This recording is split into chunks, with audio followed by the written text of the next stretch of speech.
Chapter 4. The road to the rectory was marked off with tape.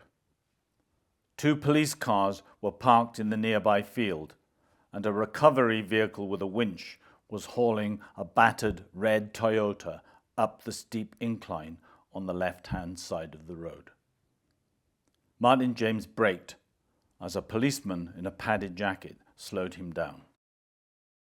He was standing next to a man of medium height with a mass of curly ginger hair who looked vaguely familiar. Martin stopped the car and wound down the window. "You have to wait, sir, afraid." The larger policeman with the padded jacket and the flat hat was polite enough. "Purpose of visit?" "I've come to see my uncle," he said. "He lives in the nursing home." Just then, the second policeman motioned to the other to stand aside and leaned towards him through the open window. "Martin James," he said slowly. His tone wasn't very friendly. "Hello, Gwendraeth," Martin said as soon as he was sure who it was. "Never thought I'd see you again," Gwendraeth James said as he turned towards the other officer. "We were in school together, next to each other on the register." "I was in school," Martin James said, flashing back to the years they had spent in St. Illtyds, where he'd been a boarder and Gwendraeth James had been a day boy. They had never really liked each other. "From what I remember, you weren't there that much. Long enough to play rugby, get some GCSEs," Gwendraeth said. Just then, the recovery vehicle finished winching the red Toyota up the slope. It was in bad shape. The whole of the left side was caved in, and there was a dent in the roof. "Recognize it?" Gwendraeth said. "You ought to. Belongs to your uncle." "But I only spoke to him yesterday," Martin James said. "Is he all right?" "He's fine. He wasn't driving. One of the other patients was." Martin felt a sense of release. At least it wasn't Paul. "They're not patients, actually," he said. "They're residents." "Same bloody difference," Gwendraeth James said. "He's still dead." "Who was driving?" "Parker Merriam," the big man with the padded jacket said as he consulted his clipboard. He knew Parker Merriam. He'd met him on the last 2 occasions he'd visited his uncle. A tall, stooped, ex-college lecturer who liked to keep bees, Parker Merriam had always been pleasant enough, if a little distant. "I've met him," Martin said to no one in particular. Gwendraeth James didn't seem interested in following that line of thought.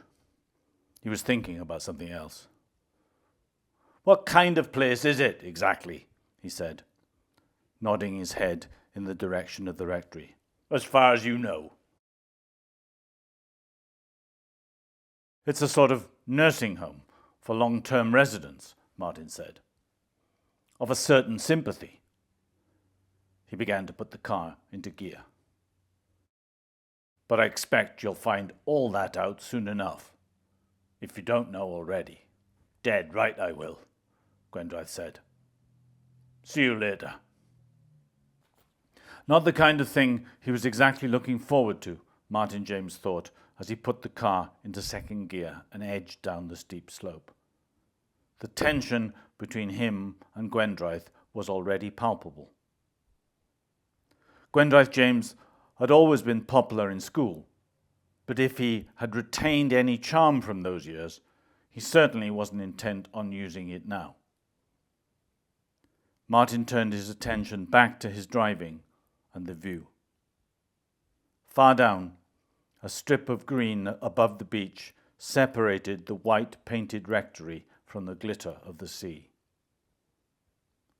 The bay curved in a 3-mile arc with cliffs at each end, but in the middle there was a flat plain, and in the center of the plain was the rectory. Years ago, the only way down had been a winding cart track, but the place had been improved since then. The road had been widened, the grade reduced, and new gravel laid. Now, taking sufficient care over the numerous cattle grids, the old rectory was accessible. He parked the car on some gravel near some white-painted rocks in front of the main building and walked a few yards to the front door. It was open and led into a glass-fronted extension that was obviously new. There was a small reception desk, a sofa, a scatter of comfortable-looking leather armchairs in front of a coffee table, and, of course, a magnificent view of the sea. He rang the bell on the reception desk, and after a while, a tall man of about 50, dressed in charcoal grey, came through from an adjoining room. "Yes?" His tone wasn't exactly welcoming. "I'm Martin James," he said. "I've come to see my uncle. I'm expected." "Yes?" "Yes," he said, trying to control his impatience. "He phoned me yesterday. He sounded quite disturbed." "Disturbance is something we try to avoid." "Have I said anything annoying?" He couldn't help it.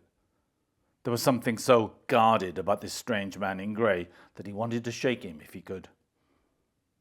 "I'm sorry," the other man said. "We've had an accident this morning, as you probably saw on the way down. I've been dealing with the police all morning." "I know how that can be," Martin James said. "Was my uncle's car, wasn't it?" "Yes, though technically he's not supposed to drive anymore." That slightly sanctimonious tone that he'd thought he'd detected earlier had returned. He didn't have much time for it. "So I can see my uncle." He knew he was being abrupt, but he didn't care. "Of course, follow me. But I do have to warn you, I think you'll find him changed." So Martin followed the tall man, who still hadn't introduced himself properly. He followed him up a stripped pine staircase at the back of the annex, and along a light grey corridor to a series of rooms at the back of the house. In the last of these, the door was open, and his uncle was lying fully dressed on the bed. "Your visitor's arrived." "Thank you, Michael," Uncle Paul said.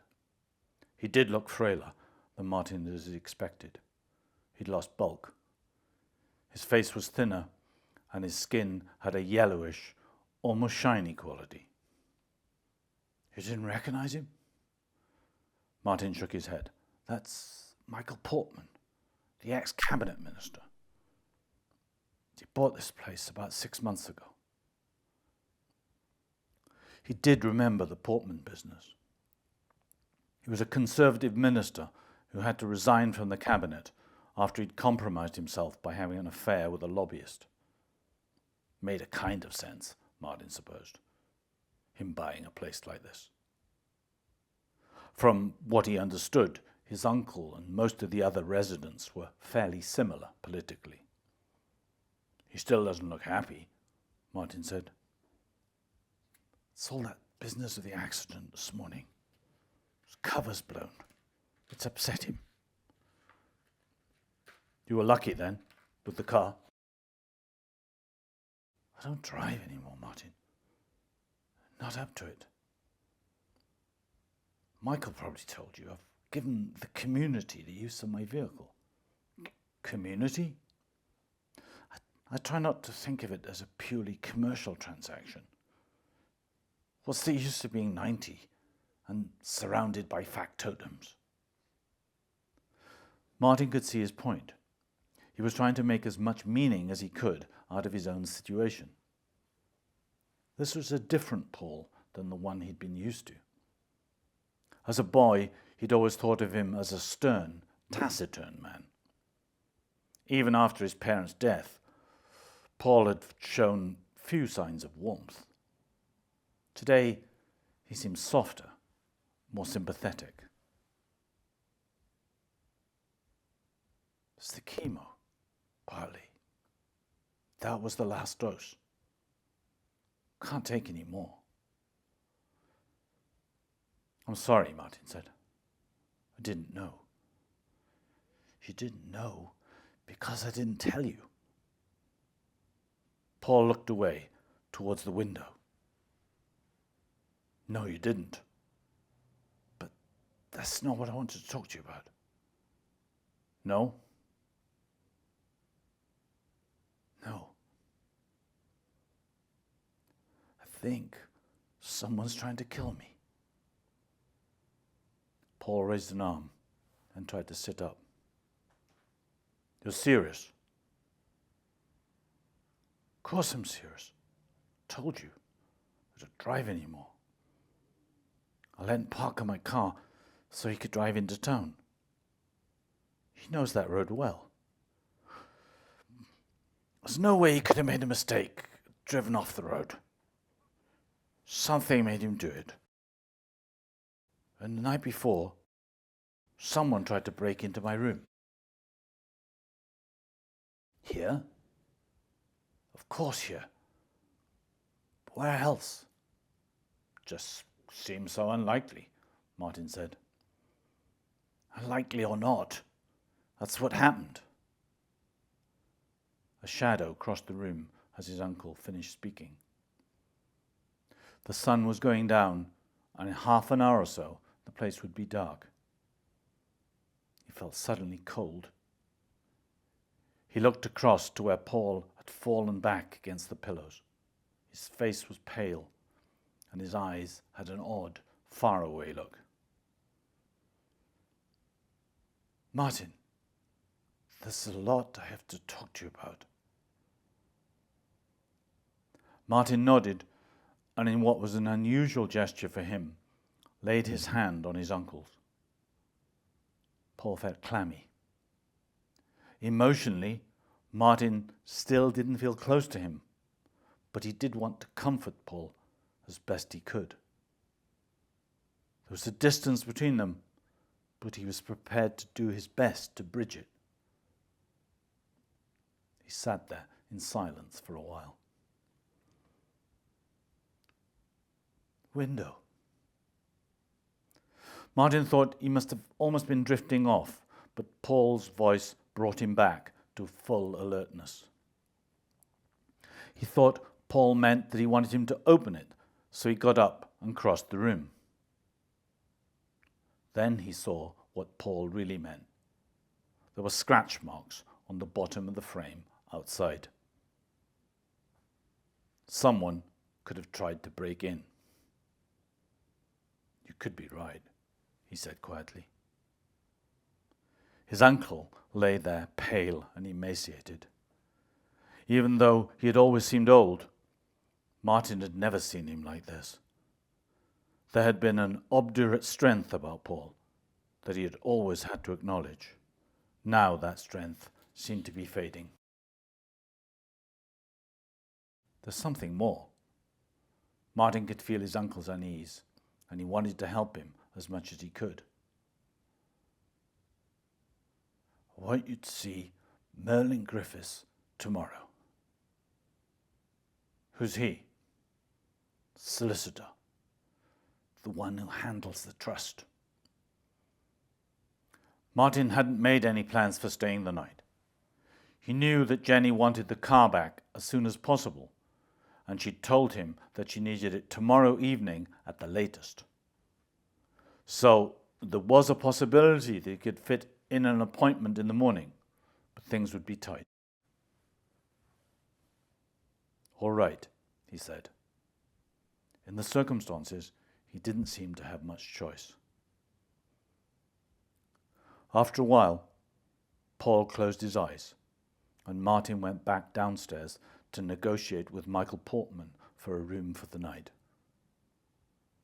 He found him in the front reception area talking to Gwendraeth James.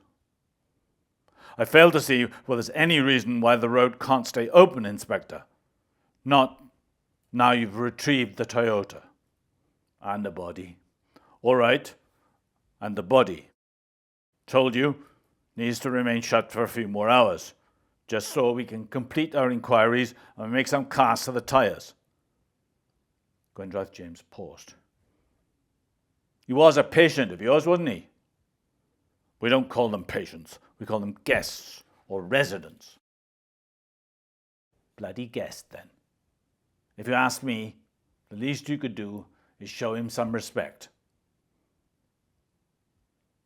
Martin stayed out of the conversation as best he could. After Gwendraeth left, he asked Michael Portman for a room and was disturbed to find out that the only one available had belonged to the dead man, Parker Merriam. He had no choice but to agree to take it. Before he went up, he asked Portman if his uncle had told him about the window. He said he had, and he was going to ask someone to put bars up. Portman didn't seem unduly worried, so Martin left it at that. Then he ordered some cold food to be sent up and tried to settle into the small, sparsely furnished room that was opposite his uncle's. Apart from books, most of Parker Merriam's personal belongings had already been taken away. Martin had no desire to read Monuments in Wales or The Way of the Bee. He ate his food, and then he went to bed early.